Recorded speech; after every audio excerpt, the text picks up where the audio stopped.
emergency. Red alert. Another red alert. I'm Rex Reed. And I'm Bill Harris. And you are at the movies.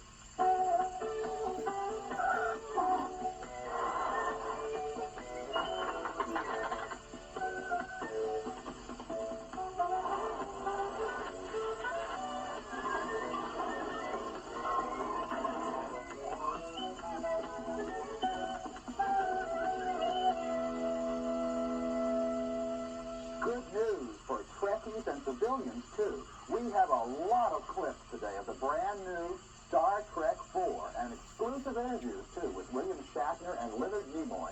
And it all starts right now with our look at Star Trek IV. Actually, this is a film series that's turned the tables on sequels. It's gotten better. And Star Trek IV, subtitled The Voyage Home, is the proof. We can report they're all back. Kirk, Spock, Bones, Scotty, and the rest of the crew of the Starship Enterprise. But this time without their starship, don't forget, lost in the last movie, in case you weren't watching. America was watching back in 1966, though, when Star Trek first took to the television airwaves. That first season, they didn't even finish in the top 50 shows. But now, 2 decades later, they are going strong. William Shatner and Leonard Nimoy once again star, this time as time travel takes them from their interplanetary patrols in the 23rd century back to Earth. Back to the year 1986. And as everyone knows, travel, time or otherwise, can be tough on everyone. Warp statement system.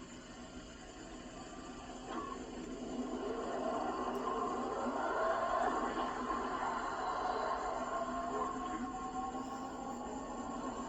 Warp 3. And here she goes. Warp 4.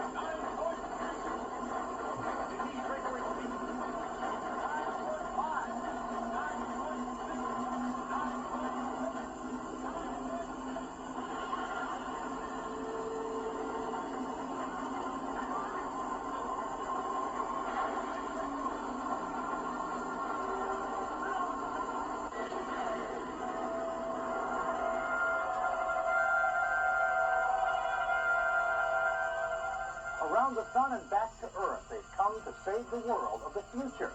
But they have to adapt. A 23rd century spaceman is just no match for a 20th century cab driver.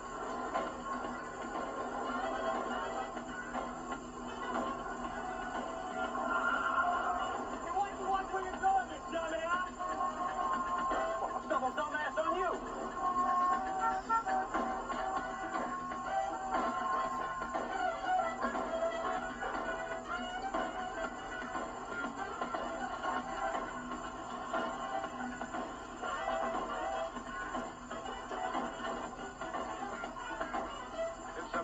These people ever got out of the 20th century.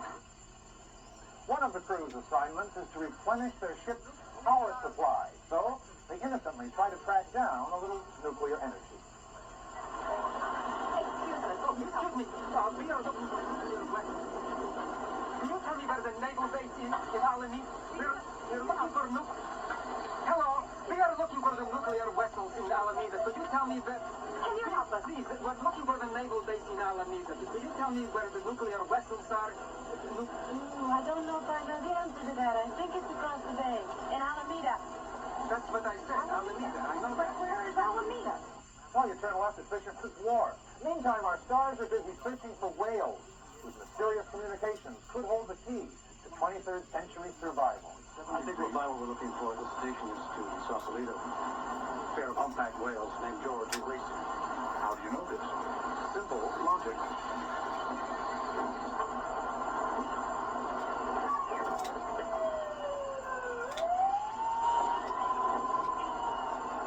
Does it mean exact change? What we have here is a failure to communicate, at least at times. But as you've seen, Star Trek IV relies heavily on humor and on everyday American life. and on bringing the Star Trek family down to Earth in more ways than one. Time travel is nothing new for them. An early episode of the TV series went back to New York in the 1930s with Joan Collins, one of the world's great Klingons, as a guest star. Personally, I missed that one. Don't go away. There's more from Star Trek IV, The Voyage Home, and Bill's visit with the real James Kirk and Mr. Spock. We may break my speed. That's all I can give you. Book 8. Book 9. Now. Are you still with us? Okay, here's a brief recap of Star Trek IV up to now. The planet Earth is threatened with destruction by an alien force that communicates in a language that's understood only by whales. The trouble is, there aren't any more whales. They're extinct in the 23rd century. So, to save the world and the whales, the Enterprise crew returns to the past to 1986, landing plop in the middle of San Francisco. And the humor is instant, as Californians meet their first ET in Mr. Spock, and Spock finds that the powers of 300 years in the future work very well on a San Francisco bus. The only choice for Jim is how many You mind stopping that damn noise?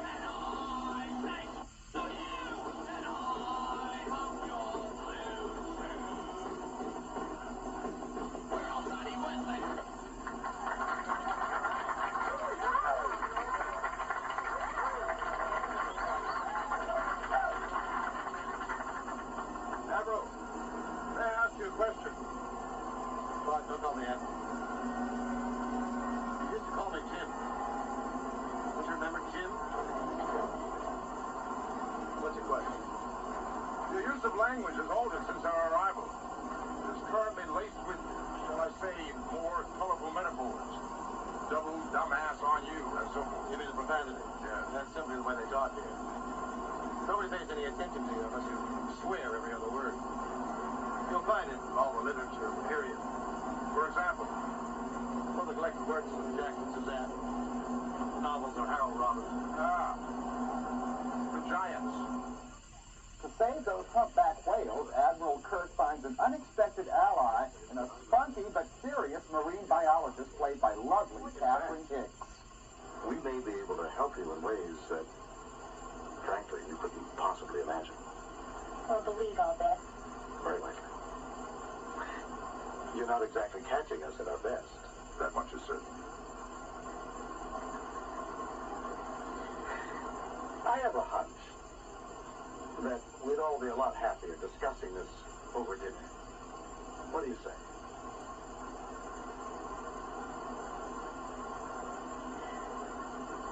You guys like Italian? No. No. Yes. No. Yes. I love Italian. And so do you. Yes.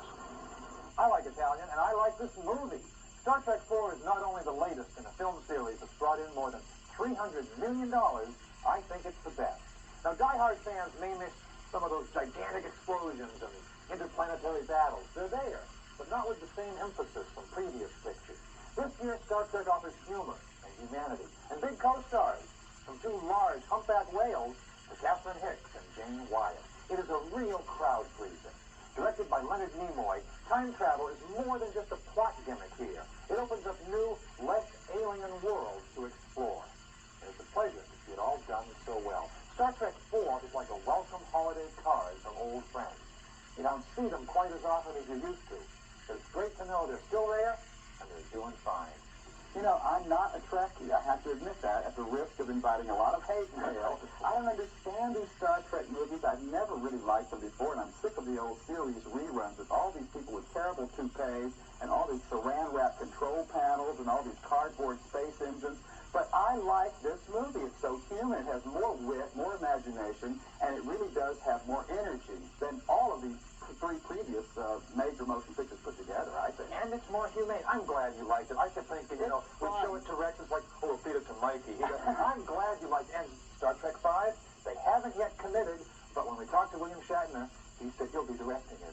But I love the fact that they land, you know, in this space vessel, and he says, everyone remember where we parked. I mean, there's a lot of humor. I think all those old Star Trek movies are also funny, but they're not intentionally funny. This one is supposed to be, and it's better than than any of the others. And it's warm and a Sure nice entertained me. It is that. It's warm. It's a nice tip of the hat to ecology. I like it. We've talked about the movie Star Trek 4, so next we'll talk to the man who kept that tradition running for 20 years. Coming up, Admiral Kirk, Mr. Spock.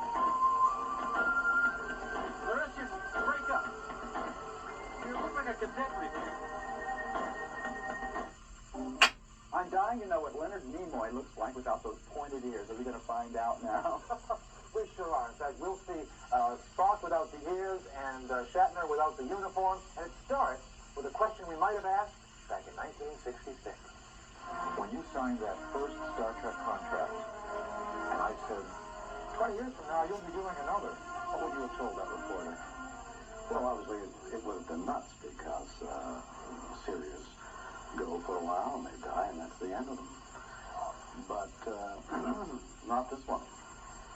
It survived, and if you were to ask me, which I would think you would, what the reasons are for that, I have no idea. I don't think anybody has. Won't speak, Mr. Sulu.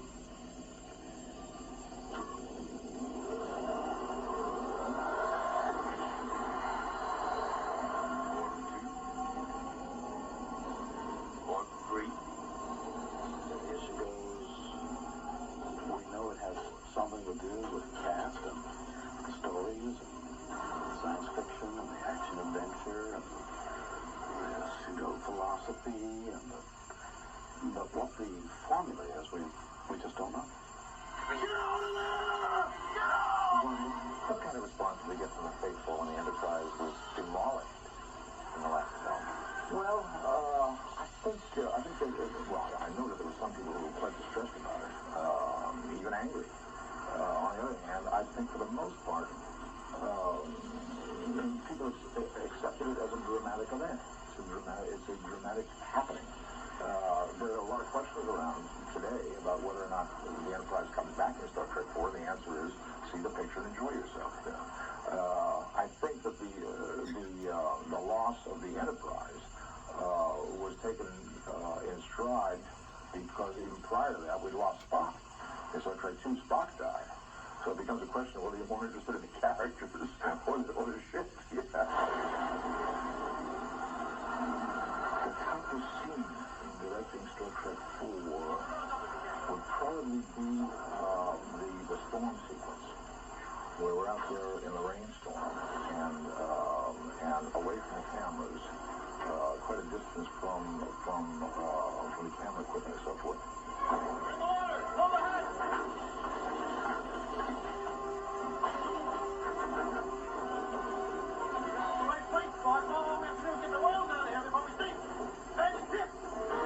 Difficult for me to be able to tell whether everything that's going on around me is looking the way I would want it to look if I were not in the scene. That's physically tough.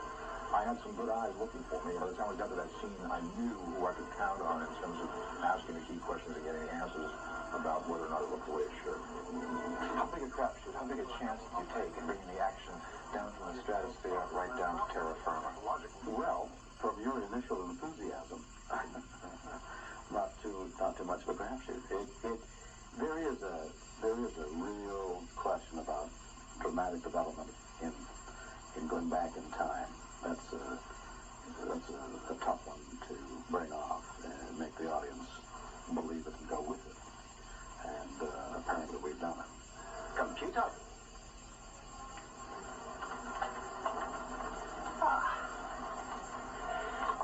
Hello, computer. Just use the keyboard. Keyboard. How quaint.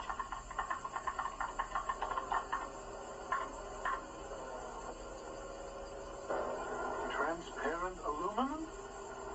That's the ticket, laddie. What exactly did you have in mind?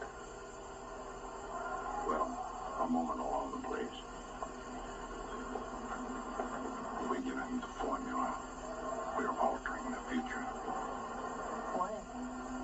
How do we know he didn't invent it then? Can you build the humanity in the script, or does it just happen in this stuff? No, I think you have to want it to be there. You have to lay that out as one of the guidelines. Say, look, we want this film to be lighter in tone than the previous films were. We want to be very much about the people, and we want to really get a sense of the dimension of these people and how they work together and that they care about each other. My God, man. Drilling holes in his head's not the answer. The artery must be repaired. Now put away your butcher knives and let me save this patient before it's too late. Dealing with medievalism here. Chemotherapy. Endoscopic examinations. Can you hear me? He's coming around, Johnny.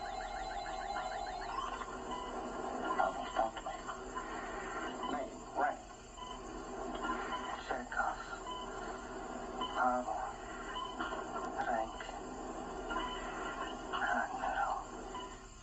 The one question I had to ask, there were rumors about Eddie Murphy in Star Trek 4, and sure enough, Nimoy said that they talked to him, they planned on it, they were going to find him down on Earth in San Francisco, but in the end, his schedule wouldn't allow it. And I think it's just fine the way it is without any big Oh, sure. I don't think they'd be running into Eddie Murphy on a cable car in San Francisco. This has much more humanity. But what really interests me is how the hard-nosed Trekkies are going to take this picture. I'm not a Trekkie, and I like it. Will they? But sometimes they like more of that pseudo-philosophy that William Shatner was talking about than I do. Well, all of this, and Chuck Norris, too. Two guys, a girl, and a Jeep on the road to a fortune in lost Aztec treasure. Or so they hope. Oh, Leo, no matter what happens, let's just keep our heads.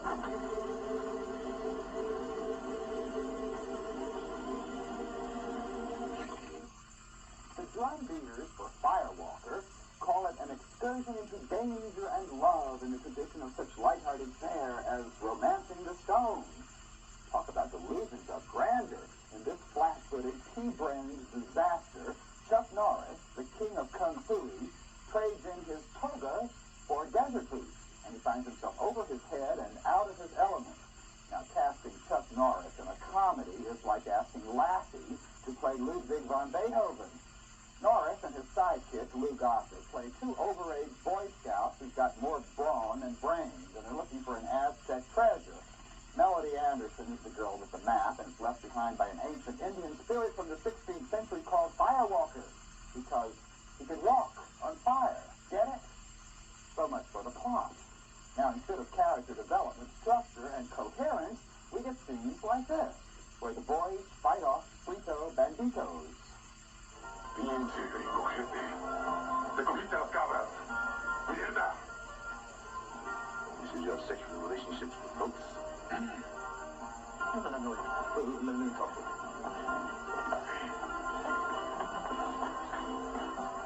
Hola, amigo. Nosotros estamos gringos. Tú tienes que mucha paciencia, ¿comprendes? Oh, no.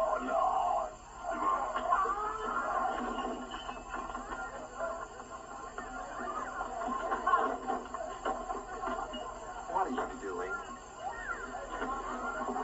I'll handle this.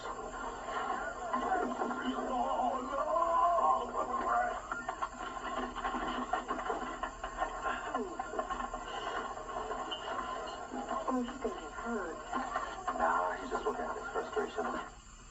Chuck Norris can't aim a gun, swim, or act. But oh, those feet!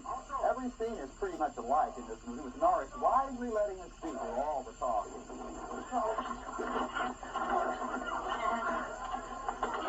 There's some good desert.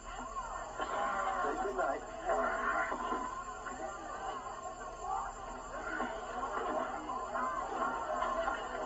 I never realized what a spunky devil you are. I hate fighting.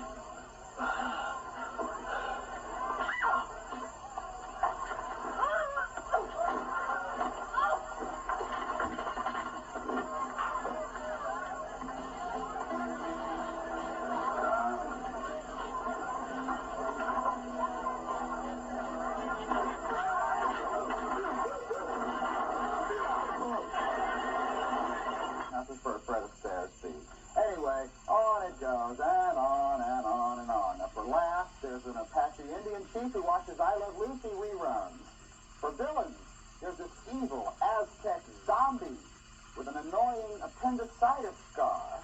For an action-adventure, Firewalker crawls along so slowly that it threatens to fall asleep on itself.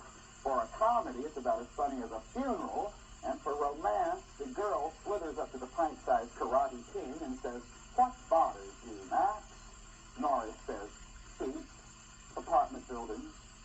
forgot about one thing, dialogue with more than 3 sentences in a row. But in this case, he doesn't have to worry. There is no script. They just seem to be making it up as they go along. It is, however, a crime to waste Lou Gossett and drivel like this. He doesn't appear to know where he is or what he's doing in the confusion all around him, and he ends up in this movie looking like a visitor from another planet, which in the case of Firewalker is not a bad place to be. I was here on this planet, and I sat through it, too. It was like Everett and Costello. Try to copy Romancing the Stone and don't do a very good job, even down to the sailboat at the end of it. Right down the line. Chuck Norris, for his audience, he delivers the action and so forth. This time, though, he wanted to do a comedy and he tried it. Now he's got to go back. It just becomes a comic line. And what really worries me is the way we trash our good neighbor policy with Mexico. All the Mexicans in the movie are either rapists or murderers or morons. Boy, I'd like to see John Gavin renegotiate all of our political policies with that person after this.